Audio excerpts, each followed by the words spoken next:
Java, where a dynasty fueled by devotion and artistic genius decided to build a mountain of stone dedicated to enlightenment. Today, we're exploring the incredible story of Borobudur, one of the world's most magnificent Buddhist monuments. How did they build this colossal structure without modern technology? And why was it hidden from the world for centuries? Join me as we uncover the secrets of Borobudur. Deep in the lush, volcanic landscape of central Java, Indonesia, stands a monument that defies imagination. Borobudur isn't just a temple. It's a three-dimensional mandala, a stone textbook of Buddhist teachings, and an architectural marvel that has puzzled historians and engineers for centuries. Its story begins around the 8th and 9th centuries during the reign of the Sailendra Dynasty. This powerful Javanese kingdom was a devout follower of Mahayana Buddhism,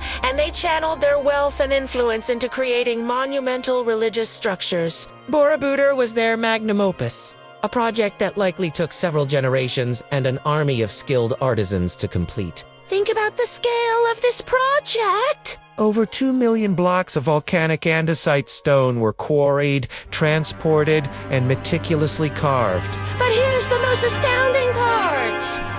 No mortars or cement was used. The entire structure is held together by an intricate system of interlocking blocks, like a giant, complex puzzle. This incredible precision speaks volumes about the advanced engineering knowledge of the Javanese people over 1,000 years ago. The temple's design is a journey in itself, a physical pilgrimage that mirrors the spiritual path to enlightenment. It's structured in 3 main levels, representing the 3 realms of Buddhist cosmology. The journey begins at the base, the Kamadhatu, or the world of desire. This level represents our everyday earthly existence, full of cravings, attachments, and suffering. Originally, this section featured 160 relief panels depicting scenes of cause and effect, or karma. They showed everything from gossip and greed to kindness and piety. Interestingly, much of this base was later covered by a stone encasement, possibly to strengthen the foundation. Today, only a small corner is exposed, giving us a tantalizing glimpse into this hidden world of desire. As a pilgrim, you would then ascend to the next level, the Rupadhatu, or the world of forms. This is where the real visual feast begins. Here, you walk along for square terraces enclosed by galleries adorned with over 1,460 narrative relief panels. These carvings are breathtakingly detailed, telling the life story of the historical Buddha Siddhartha Gautama, as well as stories from other Buddhist scriptures. Walking clockwise along these corridors, you are literally following the Buddha's path. You see his birth as a prince, his sheltered life in the palace, his eventual encounter with old age, sickness, and death, which leads him to renounce his worldly life. The panels continue to narrate his quest for enlightenment, his teachings, and his previous lives, known as the Jataka Tale. It's like reading an ancient graphic novel carved in stone. The artistry is a stunning blend of Indian Gupta art styles and distinctly local Javanese traditions, creating a unique aesthetic that is both divine and deeply human.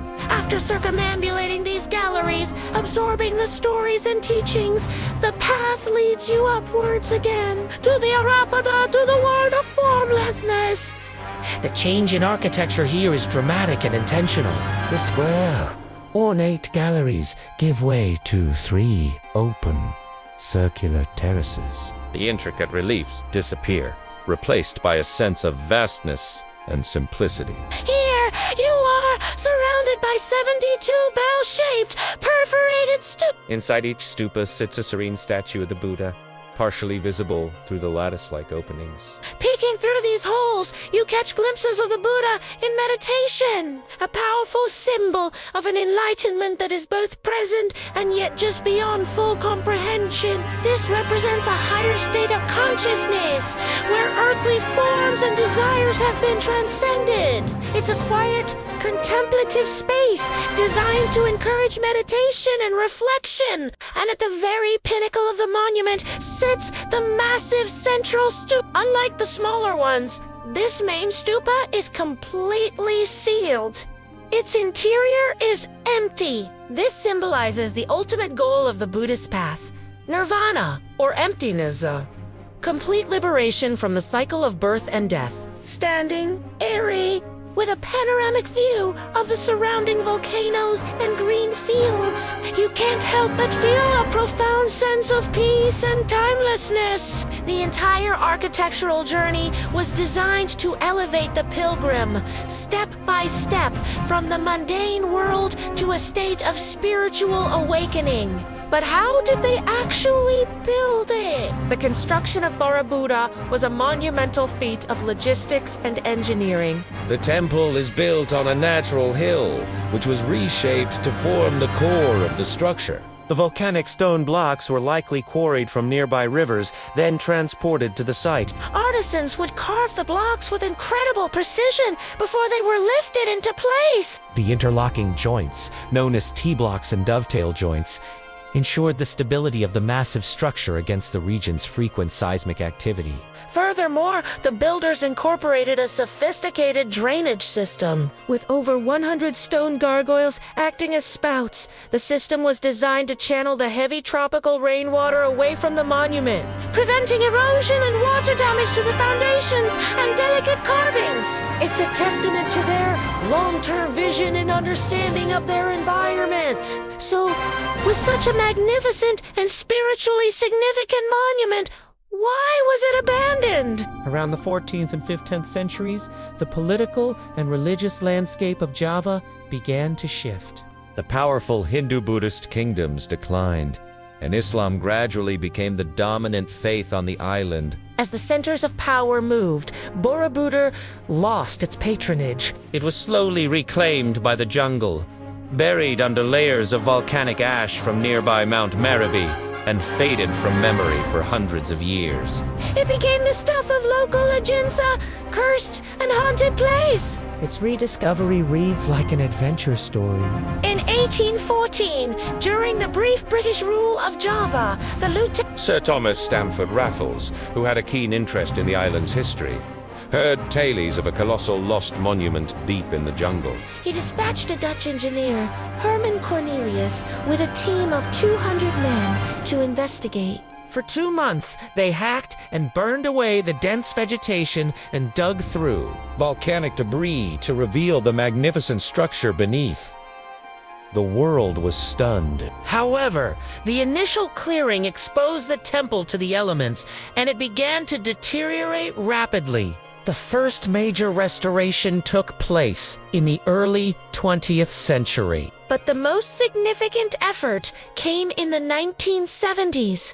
Following a global appeal for help, UNESCO spearheaded a massive multi-million-dollar restoration project. Each of the temple's millions of stones on the upper terraces was dismantled, cleaned, treated, and reassembled on a new Reinforced concrete foundation with a modern drainage system. It was one of the most ambitious archaeological restoration projects ever undertaken. Thanks to these efforts, Borobudur was saved for future generations. In 1991, it was officially recognized as a UNESCO World Heritage Site, cementing its status not just as a religious icon, but as a treasure of all humanity. Today, Borobudur is once again a vibrant center for Buddhism in Indonesia, especially during the annual Wesak Festival, which commemorates the birth, enlightenment, and death of the Buddha. Thousands of monks and pilgrims gather to circumambulate the temple,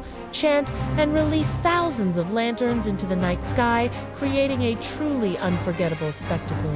But you don't have to be a Buddhist to appreciate Borobudur. It's a place that speaks to everyone. It's a symbol of human creativity, devotion, and our eternal quest for meaning. Climbing its terraces is a journey through art, history, and spirituality. Watching the sunrise from the top as the mist clears to reveal the volcanic peaks in the distance is an experience that stays with you forever. It's a reminder that even after centuries of silence and neglect, great works of art and spirit have a way of enduring, continuing to inspire awe and wonder in all who visit. Thank you so much for joining me on this journey to the heart of ancient Java. If you enjoyed this exploration of Borobudur, don't forget to like, subscribe, and hit that notification bell so you don't miss our next adventure into the world as most incredible places. See you next time!